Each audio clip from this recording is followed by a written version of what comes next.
What's up, riders? Ol Man Ronin here. Welcome back to the channel. Want to talk a little bit about some of the top reasons to buy a budget ADV bike? Stay tuned.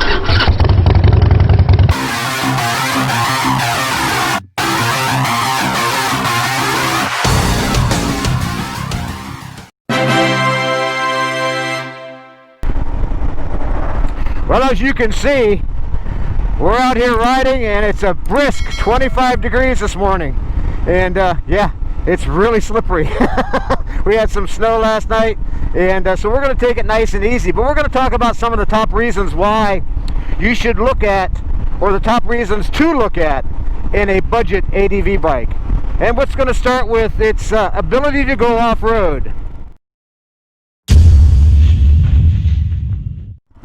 You know, I'm back here on one of my favorite little trails, and you know, see, we had a little bit of snow last night. It wasn't too bad, but that's one of the things you really need to look for is the bike able to go off-road, especially with a budget bike. Now, the reason why I say it's so important for this bike, I mean, we've got about 8.5 inches of ground clearance, which is one of the biggest in the industry for the small ADV bikes, as far as for the Royal Enfield Himalayan. So that's really an important factor, is making sure that if you're looking at an adventure bike, I mean, adventure is the name of the game, that it must be able to go off-road. And in particular, some of these little tiny trails like we're on right now, a deer trail.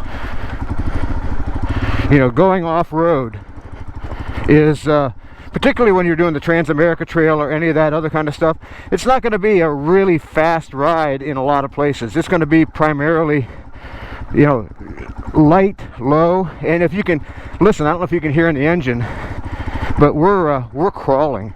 It's basically idling, and that's what's important in this particular segment, to barely keep those wheels moving. That's what's really important when you're talking about off-road riding. Another thing to look at when thinking about purchasing a budget ADV bike is its reliability, and that's one of the things that I think is most critically important, is the fact that you need a bike that is easy to work on, that has a history of really good performance. And what I mean by that is, one of the reasons why I looked at the Royal Enfield as a great budget ADV bike was because two reasons, and that was Itchy Boots and Kamikaze Moto. Those two YouTubers have a tremendous amount of experience going really long distance with virtually no issues. I mean, you're going to have maintenance things, but as far as reliability, I think that's really important, to have a bike that can go long distances with virtually no issues. Now, you're going to have replacement of chains and oil filter and your main gears and things of that nature, but that's just basic maintenance. And if you can take care of those kind of things relatively inexpensively, that, to me, is one of the most important aspects in looking at a budget or any real ADV bike. You want to have something that's reliable, is inexpensive to work on, is cheap to purchase to begin with, but also gives you the most bang for the buck. And I think that in its own right is one of the most important things to look at, is its reliability. Now, to tag to part of the off-road is, I want to make sure you look at a bike that's great handling. Now, I'm not going overly fast on this road today, and that's simply because there is a tremendous amount of ice out there, and it is cold, and there's not any soul on the roads this morning. Apparently this cold weather kind of took the guys by surprise, so they didn't really treat the roads that well. So it's really slippery, and I'm running stock tires. However, when it's normal, which is if there is such a thing, this bike handles exceptionally well. And it handles both on and off-road equally well. What I mean by that is that 8.5 inch ground clearance that is great for taking the bike off-road is also gives it a really nice lean angle when you're talking about highway riding as well too, or these backcountry roads that I'm on. And I think that's really important, is the handling of the motorcycle. That right there is one of the reasons why this is one of my favorite bikes. Now, all y'all know that I have Harley Davidsons, and I really love my Harley Davidsons. They're one of my, it is without a doubt, I'm a Harley fanboy. I'm also a Triumph fanboy. I've had several Triumphs in my life as well too.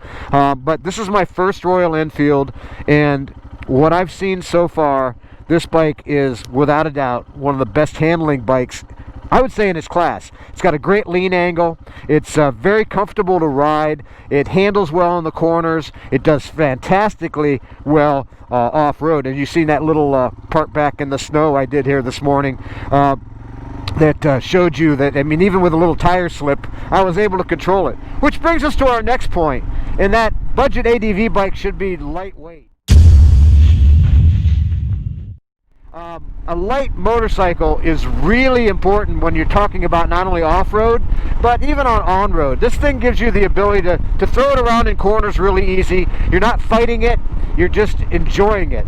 And I think that's really important. Plus the fact that if you do drop the bike, particularly like on off-road situations, that it's easier to pick up. Now, we're going to go through this little thing here, and it's going to be extra hairy because people probably can't hear you or stop. Yep, good. We got it. And it's probably very cold in here. Yes, it is. No rev bomb, but we'll give it a beat bomb.